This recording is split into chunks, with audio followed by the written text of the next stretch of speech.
Hi, I'm Soraya Mia, and you're watching It's About Youth. Now, a 2020 report by the United Nations revealed that the yearly flood covers about 30,000 square kilometers, or 9% of the country inhabited by about 5 million people. Now, the same report also revealed that it is predicted that the rising sea levels will also increase these areas prone to flood, alongside with the intensifying rainfalls, which are proven to be increasing on a yearly basis due to climate change. Now, with floods being one of the biggest climate threats Malaysia faces, let's discuss how important it is for detailed mitigation plans, long-term and short-term. Now, on the show tonight, we have Shakib Shahril, who is a climate finance policy consultant and an exco of BN Youth Volunteers, as well as Ahmad Nurfitri Badrul Nizam, who is from the Youth United for Earth, or Youth Malaysia. Hello. Hello. Hi. Yeah. All right, let's start with Shakib. So I understand that you've been doing or collecting data on the losses due to floods for the households across the country. Share with us your findings. So, first of all, thank you so much for inviting me. Second, when it comes to that question, right now we are going into 40% of our data collections. We are expecting on the, if I'm not mistaken, February or March, we will be getting a whole 100% of the data analysis. However, when it comes to this data analysis, a quick analysis that has been shown last year will be around 15 billion ringgit losses. So this one is included the household and at the same time industrial area as well. However, when it comes to several hotspots such as Shah Alam and then Kuala Pilah, these are the places that we want to learn more about the behaviorism and such. So from there, we want to know more. Is just a climate threat, or it is more onto the problems of the mitigation from Malaysia, or is it because of our land, most of our areas have been sinking? So I think this is some of the theories that has been involved, and throughout the research that we find out that we have a flood inflation. So if we look into the Taman Seri Muda, and there's a lot of loss of foods, Maidan issues and such. So from there, we could see that there's a trend of flood inflation. And throughout this research, we are trying to find the proof on it exists or not, this flood inflation, and how much the value and percentage involved. And is it 15 billion? It is just end there, or it will be increased much more over. So, yeah. Yeah, that's really interesting on flood inflation. But you know, with what Shakib just shared, you know, this is something that we understand. Floods are impacting households, the economy, GDP, agriculture, and whatnot. As we see in the December 2021 massive floods in the Klang Valley, the government definitely spent billions of ringgit to recover due to these floods. But what about these social impacts? Maybe you could share your take on the social impacts of the floods. Right. So if you look at last year, you'd see such an increase of youth mobilization, especially to mitigate all these effects of flood. So there's a lot of youth groups, individual youth groups, and very scattered, started to participate in the sense of camaraderie, to help around, go into these villages, not just villages. That kind, you talk about Klang Valley, it's all these areas of rumah-rumah perumahan. So these are the areas where a lot has been affected, and youth from across the Klang Valley came together to mobilize such change.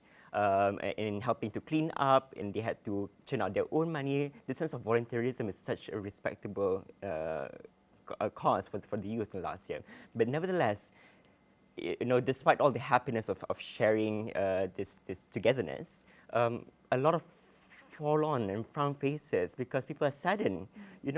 Their livelihoods are taken away. And if you talk about how these individual households, the sinking funds, you talk about sinking, right? Sinking funds for the yesteryears, for the future, for the education of the children, banyak, it's bocor, because you have to pay to represent some of the losses that they have to bear, right? So you take away some of the opportunities of the youth of the future to get good education, to get good house income, healthcare, personal healthcare. So a lot of that has to recover back just because of the flood. Some lawmakers may argue that investing in flood mitigation measures or plans, like investing in proper infrastructure to avoid floods from happening, or also like maintaining drainage systems, can be costly. What do you think about this? So when it comes to this, I think we have a lot of research papers out there, especially came from Malaysians. They wrote that most of this mitigation action, it doesn't work anymore in Malaysia. I think we need to go beyond that. We need to adapt more on the adaptation. So I believe that there will be a national adaptation plan, but we need to go for not just in the mid-term solution, but we need to have a short-term and also a long-term strategic plan when it comes to this. And adaptation, it's a simple word, adapting. That places. But however, when it comes to adapting, it is important to have pokok bakau and such. This is a very small nitty-gritty stuff, but at the same time, it's a very important thing, especially those coastal areas such as Sepang, Kelang. These places need a pokok bakau, and then they need to have much more a better drainage system. I think when it comes to this mitigation action, maybe we can cover on the drainage, and then those location flood prone punya areas untuk collecting the water and such.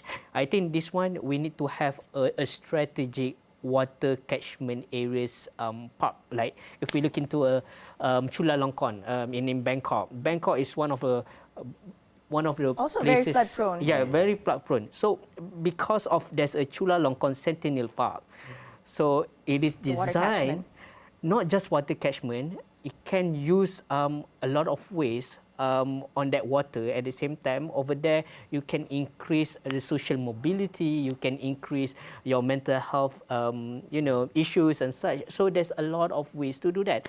However, if we look into our situations, I think one of the way that we can do is, one is in area Kuala Selangor, and another one is University of Malaya itself. Can be a Centennial Park itself. But that's only just a case scenario. And if we look into the mitigation, I think, I believe the one place that we can look into a Kanto region in Tokyo. So that's focusing more on the mitigation. I think we need that kind of infrastructure to make sure that this flood is not stopping us, but at the same time we can live with floods, and we can use flood as an advantage for our economy and our social mobility as well. Mm-hmm. What do you think about? Because the Malaysian climate is well adapted to all the different type of climate, right? So make use of what we can. But I was, while he was saying, I was thinking about how natural way of how to mitigate, because there's this sense of loss and our touch base with our ancestral wisdom and knowledge, right? So nak tak nak aja tau, because when you talk about how the government wants to spend, right? They can spend on mega projects like, for example, smart tunnel to help mitigate floods, but that's not necessarily the only way. You don't have to churn out and then pool into one mega project. Disperse the level of mitigation into things like that. Small things, but parts yang you able to absorb the intensity of floods. Think about how you can then let's not talk about the mega. I'm talking about the internet or technology on how we can cari lagi banyak duit just because we want to invest on big things. What I'm talking about is how do you disperse so that each community will get a some amount of funding so that they can plan with their ancestral wisdom a mitigation plans of flood that is well suitable for the climate of that locality and the people of that locality. So jangan cakap lah kalau kita nak pasang all those how to say sensors, AI sensors. Banyak, because that's part of the plan as well, that they want to put AI sensors, because then you could exactly. So rather than pulling to one cause, disperse it out and understand that it works within locality rather than one size fits all kind of thing. Well, I want to add on that. I think when it comes to budgeting, we need to make sure it's a climate budgeting. We are not talking about the normal budgeting like budget 2023. No, it's about there's Specifically one climate. specific climate budgeting or SDG You mean an budgeting. allocation? It's not just allocation. The name itself reference to every single ministry. You know, like if let's say we look into Ministry of Women, there will be allocation on certain things that's covering prone to flood or covering during flood aids or whatsoever.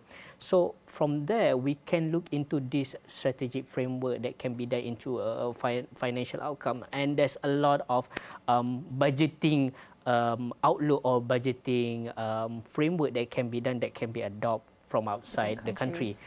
But again, with adopting things and policies from out of the state, you have to really understand, the current locality. Because kalau tak, things like, the carbon market, right, and foreign companies and foreign private investors wanted to,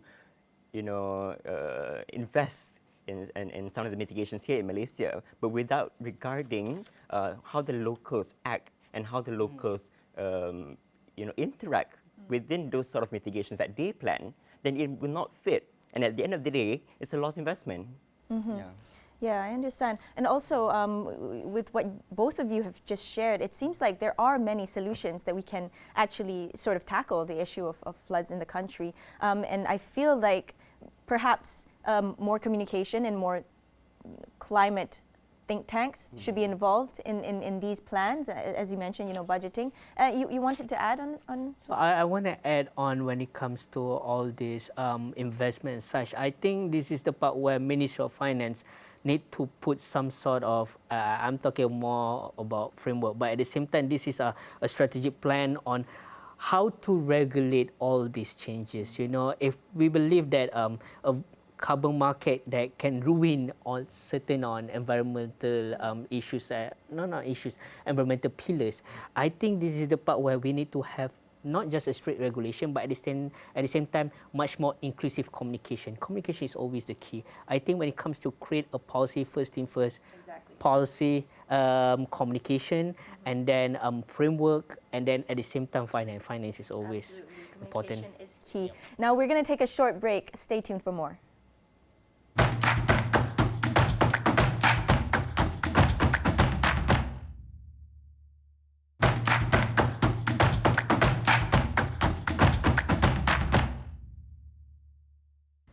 Hello and welcome back to It's About Youth. I'm Soraya Mia and I am speaking with Shakib Sharil, who is a climate finance policy consultant and EXCO of the BN Youth Volunteer, as well as Ahmad Nurfitri Badrunizam Nurfitri from Youth Malaysia. So I'm going to straight away head on to the topic of floods, which we have been discussing just now. The Meteorological Department, or Met Malaysia, has actually warned of continuous heavy rainfall for the next couple of days due to the northeast monsoon rain. So right now we're already so close to this. What are the short-term measures that you think is needed currently?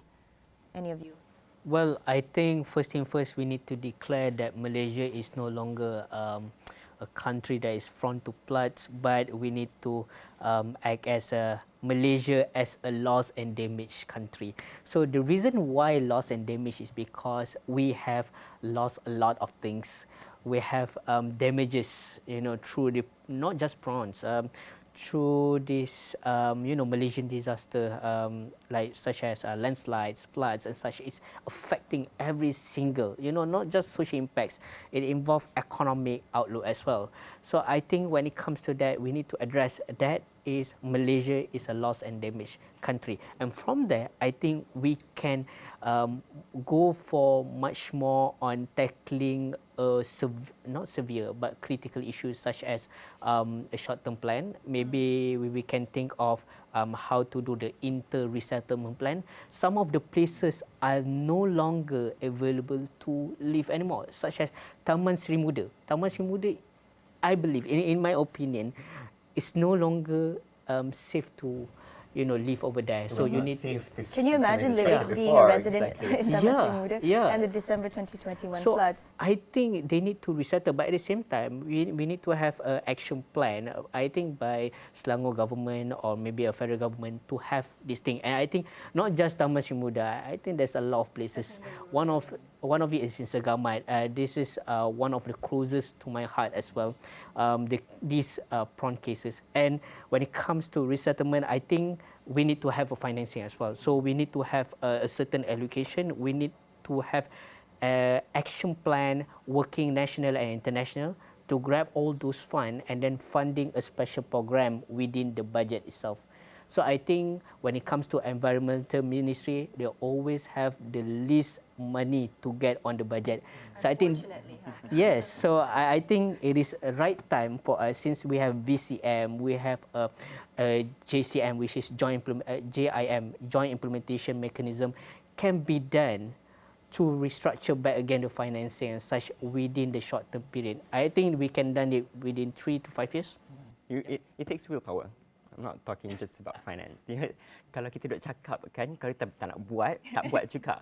So, taking on what his point was on climate migration. Okay. Because then again, people, youth, move. They have to mobilize themselves.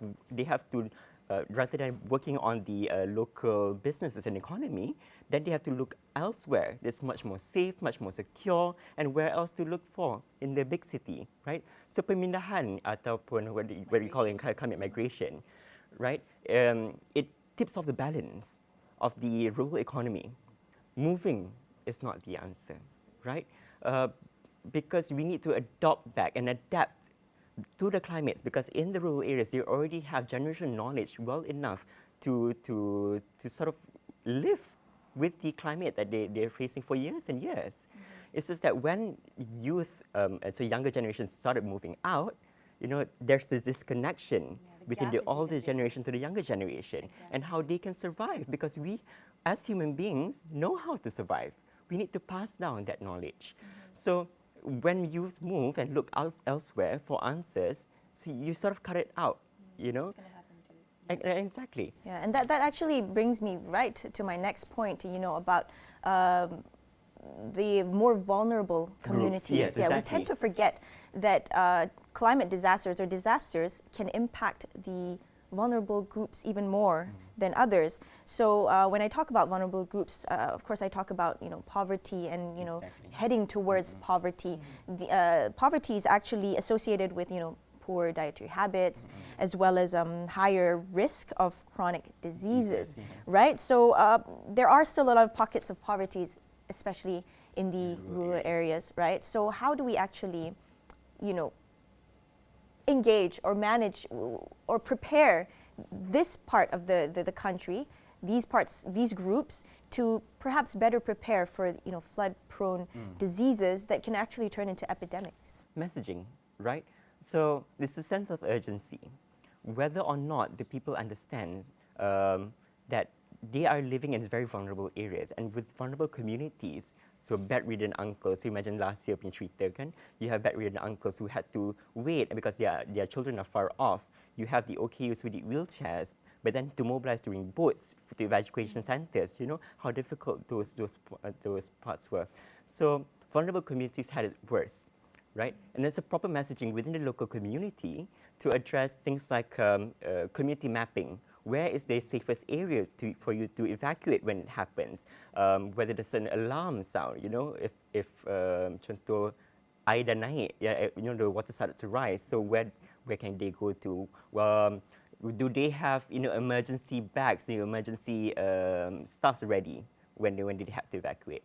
So the messaging has to be clear, and it has to be on ground, not things like super tinggi sangat bahasa or you know, something that the people will understand. Something that people can understand. Because right? if you see and people start commenting on Facebook with sharing on videos, you know, why are they having fun? This is not fun, right? Because some people are playing in the water because it's dangerous. So we have to mobilize the messaging not just on national television, national newspapers, but it has to go on the ground. Make sure that each household are ready to face and they know where the evacuation centers are, right? And then facilities, especially to help, you know, vulnerable communities, the sick, the elder, and not just that, disproportionately flooding disproportionately affects gender. Things like hygiene for girls and boys might be different, right? So they have to get ready, you know, prepare. Jangan it's not about unpreparedness. Because last year, we're talking about how it's so devastating. We didn't prepare for this, but you would expect it. You know, Malaysia is this vulnerable climate area, right? And when talking to children or ajar geography to anak-anak, you know, Malaysia is protected, well protected by our neighbours. But that is what we were told when we were young, but no more, right? Because things change, and children has to be given the truth, and of course, importantly, psychological aid, right? Things like eco-anxiety, post-traumatic disorder for people in the flood-prone areas. Ada, I tengok video lately, pakcik tahun lepas, he was, bini anak dia meninggal, right? So there was assistance to help him process the psychological effect, but in languages that he understand. Because you'd imagine, orang kampung apa ni? What is the psychological help? I don't understand, I don't need it. I guess it's really good that we have social media now and TikTok, and a lot of people actually can reach out to different groups in the communities, especially. Yeah. So, all right, I'm going to ask Shakib perhaps my next question for the future generations. Yeah, because we understand that climate change impacts us. We feel it right now, but for the future generations, like our children, our grandchildren, are going to definitely feel it worse than us. Yeah, that's why a lot of youths that we see now are actually advocating it, because we are worried about our futures, right? So how do you actually reach out to lawmakers of the importance to invest in climate change adaptation? One thing, throughout my experience in the climate change activism, I think the most important part is capacity building among each other, to make sure that the language has been diverse, dispersed, and it will be easy communicated. Throughout this experience, I learned that most of the people don't understand what is climate change all about until the flood comes. Oh, this is climate change. But really though, are they blaming on climate change? I think we can call it as one of the factor, but at the same time, throughout the capacity building, when everyone have that, understanding, that communication, inclusive communication, we have like sort of activity on the grouping, and this grouping can go straight away on to the lawmakers, straight away go to MP, just like what we do back in Pulai is in Johor Bahru, one of the Pulai constituents. So what we do is we doing a plan how to mitigate the floods without helping of anyone. So we try to make that plan as well. And at the same time, once we do that plan made by the people, for the people, we send it straight away to the lawmakers that, we have done all these things. I think we need to increase more on the not just capacity building, at the same time inclusive framework, finance, inclusiveness of stakeholders and such. I think this is the part where MP plays a role to bring this case to the national, which is the parliament. So from there, if let's say there's a lot of MP have a same case study, have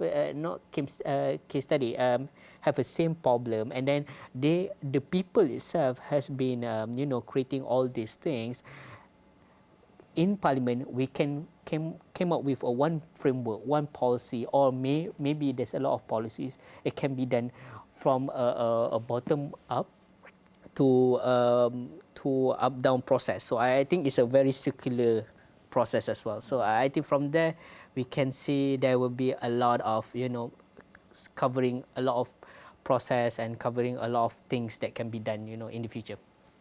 Yeah, I was actually thinking, both of you are involved in climate advocacy for at least 2 years since the pandemic, right? When, like you said, when people started to realize floods is one of the biggest factors is climate change.